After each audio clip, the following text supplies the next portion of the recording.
Salam alaikum. Bonjour à tous. Je vais aujourd'hui commencer le chapitre 2 sur les espaces de Hilbert.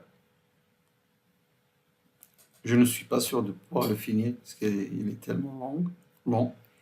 Et on va commencer et d'abord donner les définitions et peut-être annoncer le théorème de la projection orthogonale. Alors, dans ce chapitre, E est un espace vectoriel sur le corps K égale R ou C. Si je ne dis rien, C sur C.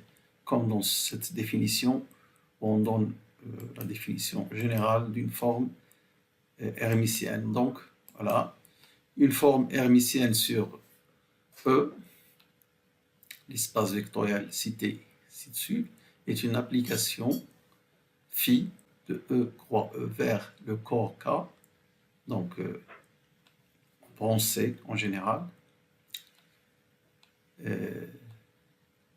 Cette forme hermitienne est une application, comme je l'ai dit, de E croix E vers K qui vérifie. Alors, lorsqu'on fixe Y, l'application de E vers K qui a X fait correspondre phi de XY, regardez la position de X. Alors, cette application de E vers K est linéaire. Elle est linéaire pour Y fixé. L'application est antisymétrique. Voilà le conjugué de phi YX égale phi de XY. Dans le cas réel, évidemment, cette relation, c'est l'application est bilinéaire. C'est la symétrie. Puisque le conjugué d'un nombre réel, c'est lui-même. Alors, une forme hermitienne est dite positive si phi de XX est toujours positif. Elle est dite définie positive si, en plus d'être positive, phi de XX ne s'annule que pour le seul point x égale 0. Et d'ailleurs, pour x égale 0, phi de XX est nul grâce à la linéarité donc, que nous avons ici, et l'antilinéarité, l'antisymétrie, mais ici l'équivalence. Donc une forme hermitienne définie positive est nulle, phi de XX est nul si et seulement si x égale 0. Elle est positive, c'est-à-dire phi de XX est supérieur ou égal à 0, quel que soit x. Alors, grâce à cette notion de forme hermitienne, on définit ce qu'on appelle un produit scalaire. Un produit scalaire sur l'espace vectoriel, E, est une forme hermitienne définie positive. Le couple E avec cette forme hermitienne est dit espace pré-hilbertien. Alors, un produit scalaire est souvent noté comme ça. Au lieu de l'appeler phi, on le note comme ça. Donc, cette notation, ou bien entre x, y, on met une barre. Donc, ainsi. Et la racine de xx, qui est un nombre positif, est notée norme de x. On va voir pourquoi on le note norme de x. Donc, un couple, alors un espace hilbertien, c'est un espace vectoriel, donc, muni d'une forme hermitienne que l'on appelle un produit scalaire. Forme hermitienne définie positive. Très bien. Alors, l'inégalité de Cauchy-Schwarz. Donc, maintenant, on va noter cette forme hermitienne comme ça, donc la notation du produit scalaire. Le couple E avec le produit scalaire, donc si c'est un espace pré-hilbertien, il vérifie cette inégalité que l'on appelle l'inégalité de Cauchy-Schwarz. Alors ça, c'est le produit scalaire xy, c'est-à-dire, si vous voulez, phi de xy, si on note le produit scalaire par phi. Et ça, c'est racine de x, produit scalaire x avec x, et racine de y, produit scalaire avec y lui-même. La démonstration de cette propriété très intéressante que l'on appelle l'inégalité de Cauchy-Schwarz. Alors, regardez ceci. On le développe grâce aux propriétés de la forme hermitienne, produit scalaire. La linéarité et l'antilinéarité. Ça va nous donner ceci. Alors peut-être je vais ouvrir une parenthèse pour expliquer ça. Donc je dis que si je développe ça, je vais trouver ça.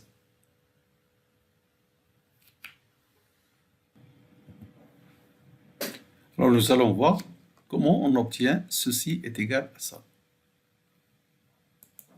Regardez. Donc ça c'est phi de x plus y, x plus lambda y, x plus lambda y. Produit scalaire, c'est une forme hermitienne. Nous avons dit qu'elle est linéaire par rapport à cette position. Donc ceci va être phi de x, x plus lambda y, plus, alors lambda elle va sortir grâce à la linéarité, phi de y, x plus lambda y.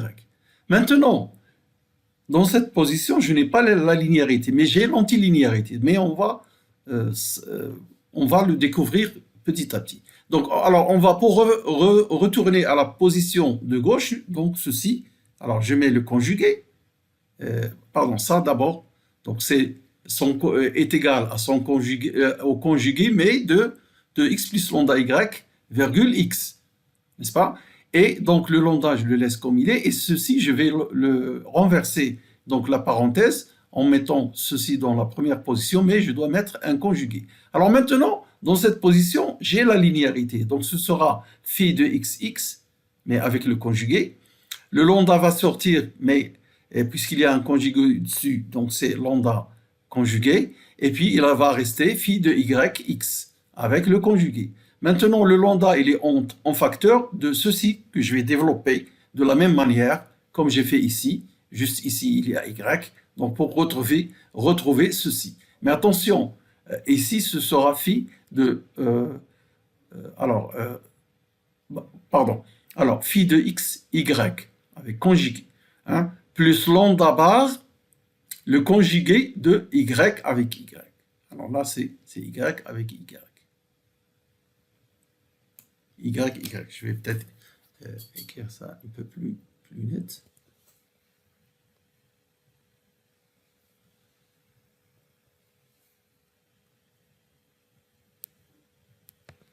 Y avec Y. Bon, alors maintenant, ça, puisqu'il est réel, nous avons dit qu'elle est définie positif, donc phi de xx est réel, donc je peux enlever le conjugué. Le lambda bar, il reste comme il est, et ça, je vais inverser pour avoir phi de xy. D'accord? Et puis là, lambda que multiplie ceci, j'inverse donc pour enlever le conjugué, donc phi de yx. Et ici, lambda bar avec lambda, ça fait lambda au carré. Et puis, alors là, j'ai oublié le conjugué, mais comme il est réel, phi de y est réel parce qu'il est défini positif, donc c'est phi de y. Voilà ce que j'obtiens. Alors ça, avec cette notation, ce sera norme produit scalaire x, c'est-à-dire norme de x au carré, et ceci, ce sera norme de y au carré, puisque c'est produit scalaire de y avec y. Voilà donc comment on fait la linéarité. Nous avons la linéarité dans cette position et l'antilinéarité. Donc ici, vous pouvez juste faire attention, le lambda, quand vous le sortez de cette position, il sort avec un conjugué, tout simplement. Voilà. Donc nous avons ça. Et puisque ici c'est le produit scalaire de l'élément avec lui-même, donc c'est la norme au carré, d'après la notation de la norme. Voilà ce qu'on obtient. Et ceci est toujours positif, parce que la norme au carré, c'est toujours positif. C'est un carré. Alors, si j'additionne, regardez, ce terme et ce terme sont conjugués. Donc, c'est deux fois réel de ce terme-là, l'un des deux. Celui-ci, par exemple. Positif, quel que soit lambda. Si y égale 0, l'inégalité est vraie parce que ici, on aura 0. Quand vous mettez, grâce à l'antilinéarité, x0, c'est toujours 0. Vous pouvez utiliser x0, c'est 0x, donc c'est nul. Voilà, parce que par rapport à la première position, c'est linéaire. Donc 0 est inférieur à n'importe quoi, c'est vrai. Alors si y est différent de 0, je prends cet élément, puisque cette relation est vraie quel que soit lambda, je prends cet élément égal à lambda. Quand je remplace ici, je vais trouver ça, qui est un réel. Donc je peux enlever RE. Et je vais trouver ça avec ça qui va me donner, l'addition entre les deux, va me donner ça. Qui signifie exactement module du produit scalaire xy est inférieur à norme x au carré, norme de y au carré. Vous passez à la racine et vous avez l'inégalité de Cauchy-Schwarz. Vous passez à la racine. Alors maintenant, cette égalité du parallélogramme qui s'obtient facilement, il suffit de développer ça. Comment vous développez ça? Ça, c'est le produit scalaire de x plus y avec x plus y. Si vous voulez, c'est phi de x plus y avec la notation initiale de la forme hermitienne. Et vous utilisez les propriétés de linéarité et antilinéarité dans la position de droite. Même chose ici, et vous avez ça. L'égalité du parallélogramme. Vrai si on a un produit scalaire sur l'espace pré-hilbertien. Évidemment, lorsque x est y est égal à 0, alors on va voir plus tard que ça veut dire x est orthogonal à y. Alors, nous avons cette égalité, x2, x plus y en norme 2 est égal à x en norme au carré, pardon, norme de x au carré plus norme de y au carré. C'est l'égalité de Pythagore. Pour voir l'égalité de Pythagore, il faut juste revenir un peu en arrière dans cette démonstration. Alors, on met lambda égale 1. Donc, on va avoir x plus y en norme au carré est égal norme de x au carré plus 1, ici 1, puisque j'ai dit lambda égale 1, norme de y au carré. Alors ça, c'est nul parce que je suppose que produit scalaire de x, y égale 0. Donc, j'aurai x plus y en norme au carré égale norme de x au carré plus norme de y au carré. Tout simplement, mettez lambda égale 1 et le produit scalaire entre x, y égale 0 parce que c'est ça l'hypothèse de cette relation de Pythagore. Si norme de x égale si valeur produit scalaire de x avec y est nul, nous avons cette relation. Je vous ai montré comment faire, juste regarder dans cette démonstration au début et mettre lambda égale 1. Maintenant, on va justifier pourquoi on la note comme ça, la racine de xx. Eh bien, tout simplement parce que ceci définit bien une norme sur E. Lorsqu'on a E avec le produit scalaire que nous avons défini, donc quand on a un espace pré-hilbertien, cette notation définit bien une norme. On va le démontrer. Donc on aura une norme, une vraie norme, mais issue d'un produit scalaire. Et toutes les normes ne sont pas issues du produit scalaire. Une façon de le démontrer, c'est que si une norme est issue du produit scalaire, elle vérifie l'égalité du parallélogramme. Mais il y a des normes qui ne la vérifient pas. On va peut-être voir un exercice là-dessus, un peu plus loin, pour voir qu'il y a des normes qui ne sont pas issues de produits scalaires.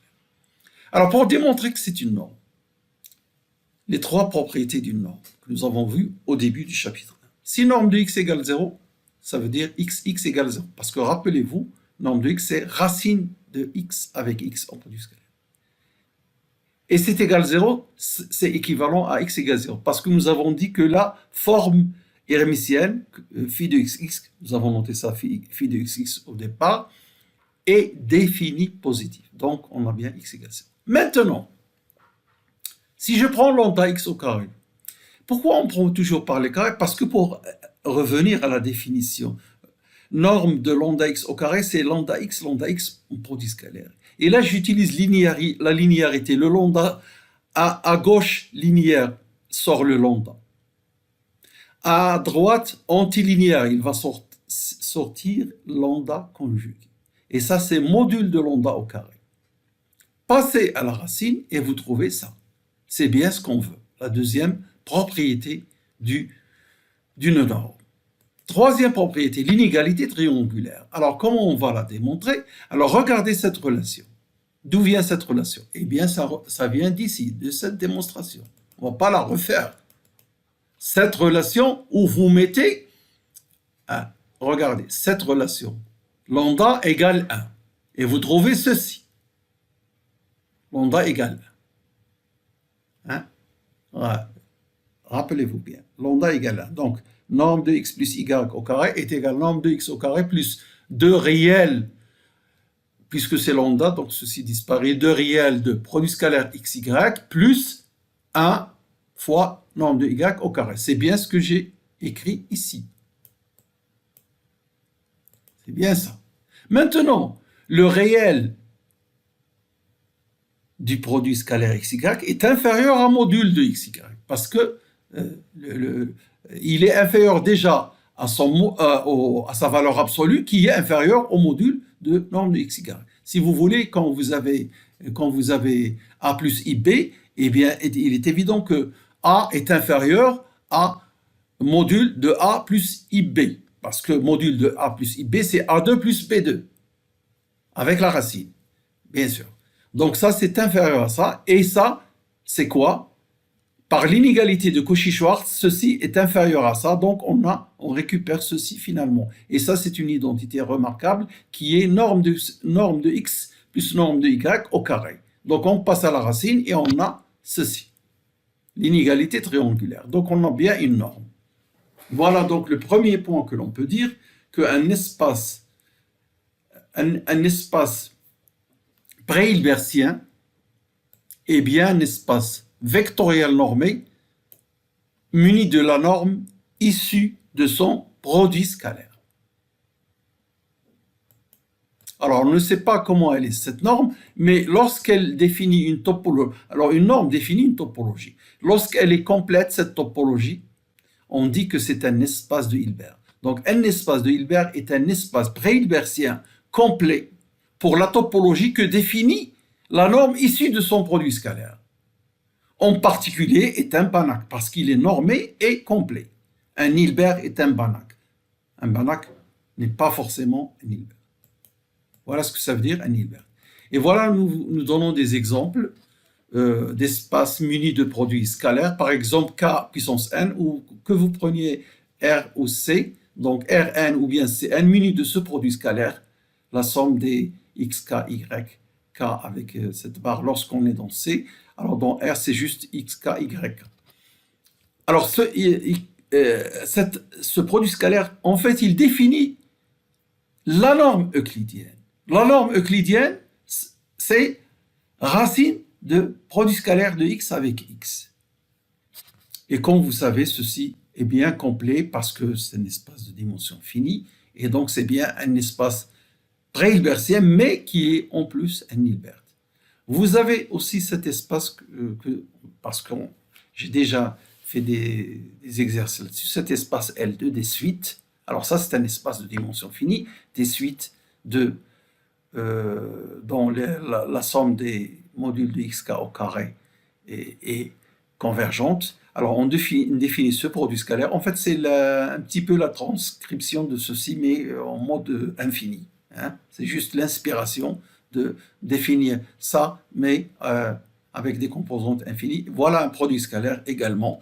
Et cet espace est un espace de Hilbert, d'ailleurs un espace très important, puisque on va voir que tous les espaces de Hilbert séparables sont en fait isométriques à cet espace très important L2. C'est pourquoi je travaille beaucoup avec cet espace.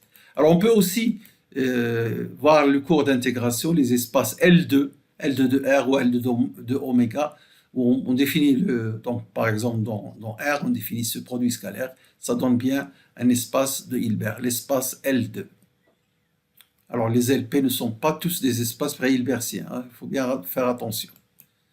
Alors maintenant, venons à quelque chose, puisque dans les espaces pré-hilbertiens et aussi les espaces de Hilbert, on définit des formes linéaires. Et on aimerait bien savoir comment sont ces formes linéaires. Alors tout d'abord, voici cette forme linéaire très importante. LA, que je note LA, dans tout le cours, pour bien signifier ceci. LA de x, c'est ça. d'après la définition du produit scalaire, elle est linéaire. Donc, et c'est bien une forme linéaire. Maintenant que l'on a une topologie définie grâce à la norme du produit scalaire, on peut se demander, est-ce qu'elle est continue?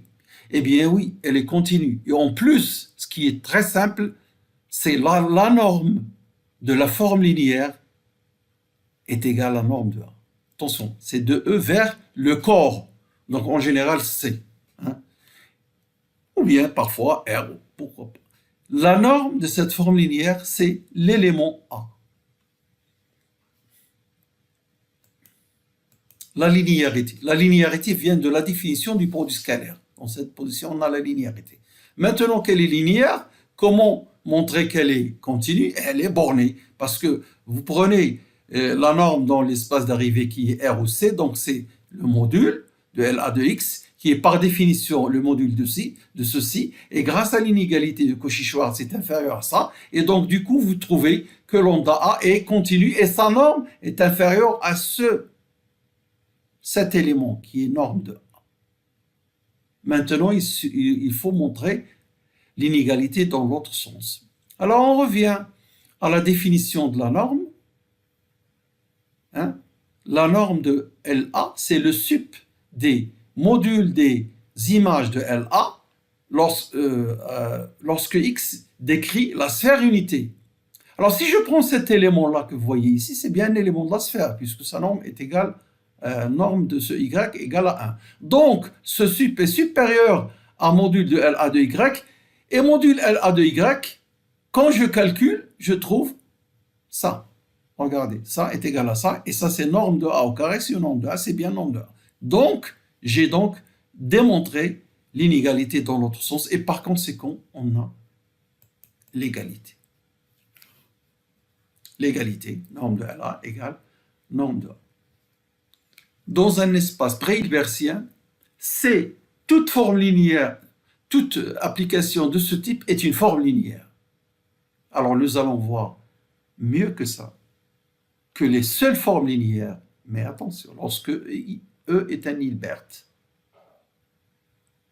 toute forme linéaire est forcément et nécessairement de cette forme. Alors donc les LA sont les seules formes linéaires qui existent sur un espace de Hilbert. Mais d'abord, on va définir l'orthogonalité. Alors, on dira que deux points ou deux vecteurs dans E, un espace pré-hilbertien, sont orthogonaux si le produit scalaire xy égale 0. Vous voyez que sans donner une notation, le produit scalaire, en général, on le note comme ça. Mais attention, le produit scalaire, chaque espace, dans chaque espace, il y a peut-être un produit scalaire différent. Donc, faut faire attention, mais la notation, c'est comme ça, donc lorsqu'on travaille dans un espace bien précis. Et on notera comme ça. Xy égale 0, ça veut dire x orthogonal à y. Comme ça, la notation. Alors maintenant, on définit l'orthogonale d'une partie inclue dans E. Comme étant, voilà comment on le note, c'est tous les x qui sont orthogonaux au point de A. Les x qui sont orthogonaux à tous les éléments de A. En particulier, lorsque grand A est un singleton, son orthogonale est parfois noté comme ça, dans une notation un petit peu abusive, mais plus simple. Donc, comme ça. Alors, remarquez que cette orthogonale contient 0, parce que 0 est orthogonal à tout le monde. 0A, grâce à la linéarité du produit scalaire à droite, c'est 0. Or, 0 est orthogonal à tous les vecteurs de E, et donc 0 est là-dedans. Alors, on va voir que la raison pourquoi, en fait, on va voir que ceci est un sous-espace vectoriel de E. Donc, il contient forcément l'élément neutre de l'addition.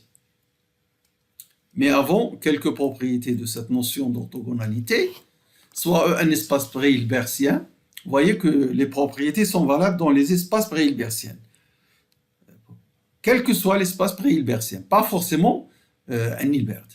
Si je prends deux parties de E, tout d'abord, A orthogonal est un sous-espace vectoriel fermé de E. Première propriété. On va voir sa preuve. A orthogonal, c'est quoi? C'est les X qui sont orthogonaux à A. C'est le noyau de l'application LA. A orthogonal, c'est les X qui sont orthogonaux au vecteur A. Donc, c'est le noyau de cette application. Regardez cette application LA. Donc, si X est orthogonal à A, il est dans le noyau. Ça veut dire que ceci est nul. Il est dans le noyau. Donc, les éléments qui sont orthogonaux à A, cet ensemble qu'on note A orthogonal, c'est le noyau de L. D'accord? Le noyau de LA. Excuse là.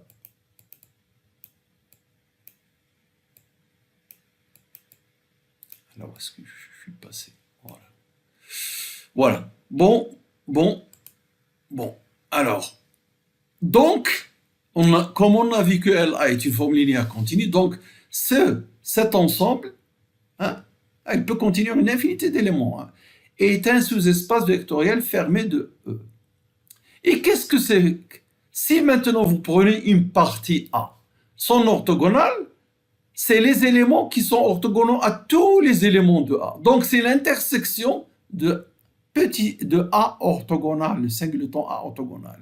Et une intersection de fermé est un fermé, une intersection de sous-espace vectoriel est un sous-espace vectoriel. C'est pourquoi A bar est aussi un sous-espace vectoriel. Je répète, une intersection, quelle qu'elle soit finie ou non, de sous-espace vectoriel fermé est un sous-espace vectoriel fermé.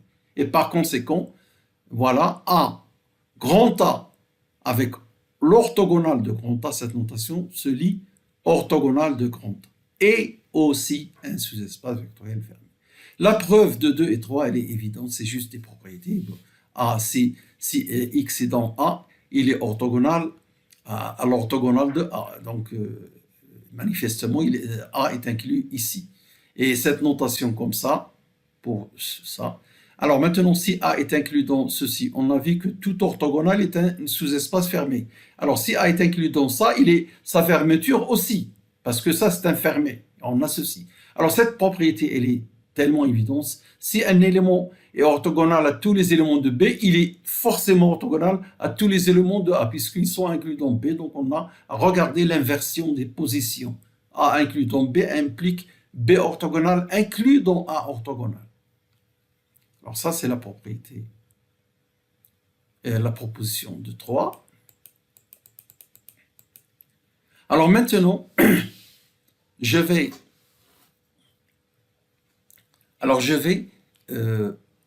peut-être dans le chapitre 1, je n'ai pas annoncé la somme directe. Donc, quand on a un espace vectoriel normé, quelconque, et A et B, deux parties de A, alors, E est égal à, avec ce plus rond, A somme directe de A et B, E égale A plus B somme directe. Si, alors ça, c'est une définition, jusque la troisième ligne, elle est algébrique. Si, quel que soit x de E, il existe un élément unique dans A et un élément unique dans B, tel que l'on puisse écrire x égale xa plus xb. Jusque la troisième ligne, c'est algébrique. Alors maintenant, qu'est-ce que ça veut dire son topologique? Mais on la note de la même manière, juste on le précise, parce que nous, ce qui nous intéresse, c'est surtout les propriétés topologiques. Alors, on dira qu'elle est topologique si les formes, les projections, qui sont d'ailleurs linéaires, PA et PB, c'est quoi PA? C'est l'élément, PA de X, c'est l'élément X, XA, qui intervient dans l'écriture de X. Et XB également, PB de X, c'est XB qui intervient dans l'écriture de X. Ces formes linéaires, ces applications sont linéaires. Ce n'est pas des formes linéaires, attention. Ça, c'est E vers B, qui est un sous-espace vectoriel, qui est une partie, un sous-espace vectoriel. C'est bien un sous-espace vectoriel. Et même chose pour A. Donc, c'est des applications de E vers B. On les appelle des projections.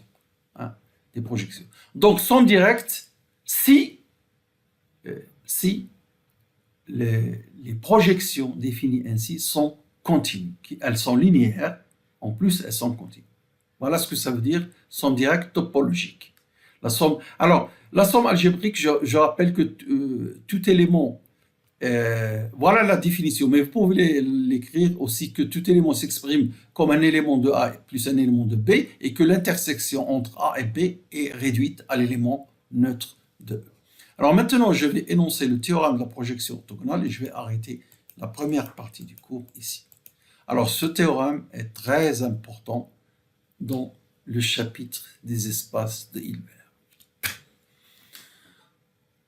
Théorème de la projection orthogonale. Si je prends toujours pour la notion d'espace pré-hilbertien, bon. Soit E un espace pré-hilbertien sur le corps K égale RC et F un sous-espace vectoriel complet dans E. Alors on a les propriétés suivantes.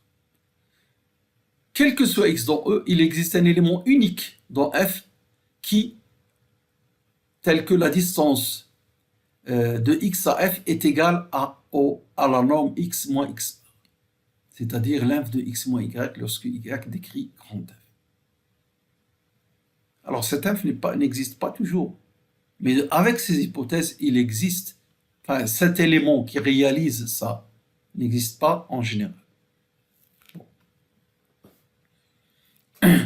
Le point que j'ai noté x bar est le seul point y qui vérifie x moins y est orthogonal à f.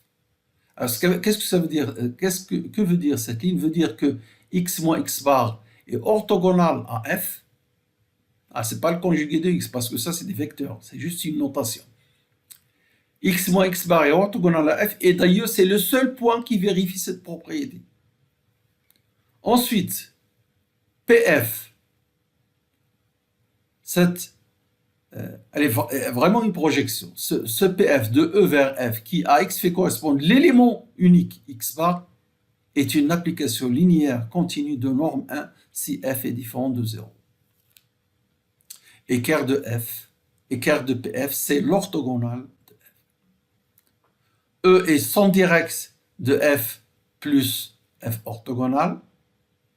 Et d'ailleurs, c'est PF, c'est la projection que nous venons de définir dans la définition précédente. Et en plus, f est égal à l'orthogonale. Alors, f est égal à l'orthogonale de f. Alors, j'ai dit ici que j'ai fait ça dans la séance de cours parce que ce théorème, je l'ai bien démontré au tableau parce qu'il est tellement important et mais la démonstration est assez longue. Alors là, je me contente de la donner. Et s'il y a des remarques ou si vous voulez un passage, on peut revenir là-dessus et je pourrais l'écrire à la main et vous la montrer cette démonstration parce que l'écrire en latex, ça va me prendre du temps. Voilà, je vais arrêter là et comme corollaire de ce théorème, alors regardez cette égalité. Sous l'hypothèse F est un sous-espace vectoriel de E complet. Complet, d'ailleurs, il est fermé. Alors, s'il n'est pas fermé quelconque, voilà ce qu'on a. L'adhérence de F, qui est un sous-espace vectoriel fermé. Alors, on a ça. Fermé dans E Hilbert, fermé dans E Hilbert. Donc, il est complet aussi, parce que Hilbert, ça veut dire complet. Alors, on a cette relation. Alors ça on pourra le démontrer la prochaine fois, Inch'Allah. Donc, je vais arrêter le cours ici. Et je vous remercie. Bon, les gens qui nous suivent de notre section de SMA, la faculté des sciences végétales, mais je remercie tous les gens, ils sont nombreux à travers le monde qui nous regardent. La prochaine fois, je vais vous en dire quelque chose. Et le nombre de poursuivants par pourcentage qui regardent cette chaîne. Merci de votre attention.